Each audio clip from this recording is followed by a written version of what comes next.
There was a moment in Beijing that looked simple at first. Kim JISOO of BLACKPINK standing at a Salomon event, surrounded by the energy of a major brand activation. But the interesting part is not simply that JISOO was there. It is why her presence happened now, only months after Salomon named her a global ambassador, and what that timing could tell us about the direction of the brand.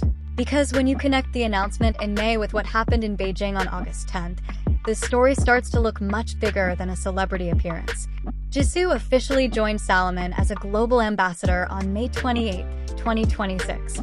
Salomon presented the partnership around outdoor lifestyle, fashion, culture, and movement, describing it as the beginning of a long-term relationship with future creative projects and collaborations. At the time, the announcement could easily have been viewed as another major celebrity endorsement.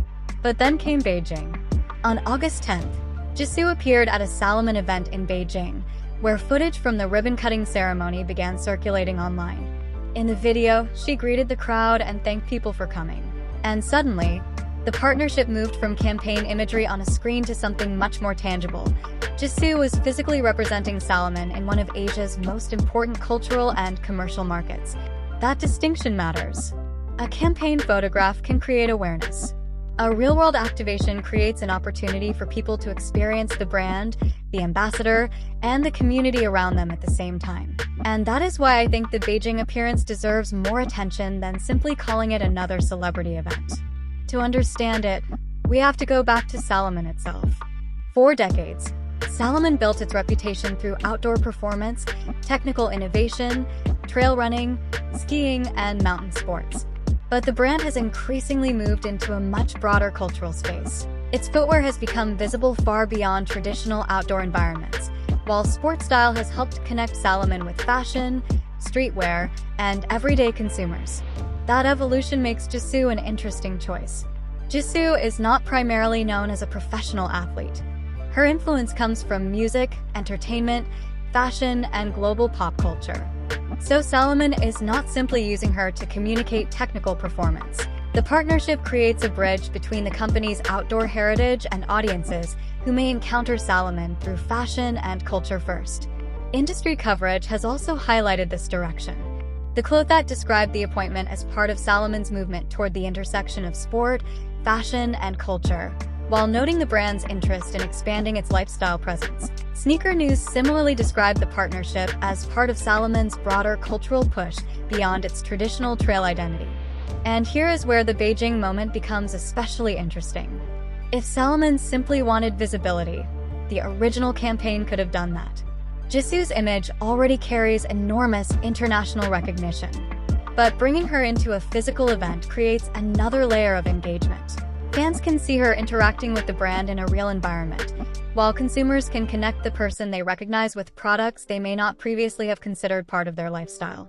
In my opinion, that's where the real strategic value may be. Personally, I see this as a smart move for both JISOO and Salomon. Not because we can claim that JISOO has directly increased Salomon's revenue. We don't have evidence to make that statement, but because brand value is often built through repeated associations.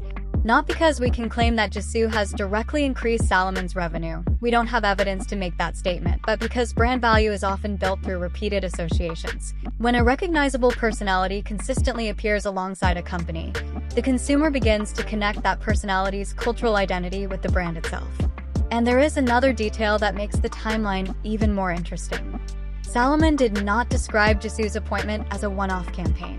The company positioned it as a long-term relationship with future creative projects and collaborations. So the Beijing event may be less important as an isolated appearance and more important as evidence of how that long-term relationship is beginning to unfold. That doesn't mean we know everything Salomon has planned. We don't. The company's complete internal marketing strategy has not been publicly revealed, but we can look at what has actually happened. May brought the global ambassador announcement. The partnership was framed around outdoor lifestyle, fashion, culture, and movement. Then, in August, JISOO appeared in person at a Salomon event in Beijing. And suddenly, the partnership has a physical presence in the real world. That sequence is what makes this story compelling. There is also a larger lesson here about modern celebrity marketing. The strongest partnerships are no longer necessarily about placing a famous face next to a product and hoping consumers buy it. they can be about creating a cultural connection. The celebrity brings attention, the brand brings its existing identity, and the collaboration creates a new story that neither side could communicate as effectively alone. For JISOO, Salomon introduces another dimension to her global personal brand. For Salomon, JISOO brings a connection to audiences across entertainment, fashion, and pop culture. And Beijing provides a particularly meaningful setting for that intersection. So was this simply another brand appearance? Technically, yes, that is exactly what it was. JISOO appeared at a Salomon event in Beijing. But the context makes it more interesting. It happened only months after her global ambassador announcement, during a period when Salomon continues developing its identity between outdoor performance and lifestyle culture. We should not turn that into a claim about secret strategies or guaranteed financial results. But we can recognize the pattern that is visible in public information. Salomon chose JISOO. Salomon described the partnership as long-term, and JISOO has now appeared at a Salomon activation in Beijing. The next question is what comes after this. Will future campaigns push the relationship deeper into fashion? Will Salomon create more experiences around JISOO? Or will the partnership continue developing in ways we cannot yet see? Those answers will come from future official announcements, not speculation. But one thing is already clear. The Beijing appearance gave this partnership a new dimension. It wasn't just an image of JISOO wearing Salomon. It was JISOO physically stepping into the brand's world and bringing millions of potential consumers with her. And that may be the most interesting part of this entire story. Because in modern branding, a powerful ambassador doesn't simply advertise a product. Sometimes they help people see the product differently. And that is why JISOO's Salomon appearance in Beijing may have been more than a brand appearance. And perhaps that is where the real value of this partnership begins.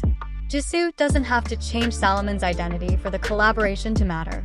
Instead, her presence can help introduce that identity to people who may have never looked at Salomon beyond its outdoor roots. A consumer who discovers the brand through JISOO might initially notice the celebrity, but what remains is the product, the design, and the story behind the company. Of course, we cannot know exactly how much this appearance will contribute to sales, revenue, or future growth. Those results require data that has not been publicly revealed. But branding is rarely built from one moment. It is built through repetition, consistency, and association. And now the Beijing appearance becomes another chapter in that story. From the global ambassador announcement to the campaign, and now a real-world event, JISOO and Salomon are building a connection that can continue evolving over time. So perhaps the bigger question isn't simply why JISOO BLACKPINK appeared in Beijing. It's what this partnership can become from here. And if Salomon's long-term vision continues in the same direction, this moment may eventually be remembered not as the destination, but as one of the first important steps. What do you think? Does JISOO feel like the right person to help Salomon expand further into global lifestyle and fashion culture? Share your thoughts in the comments.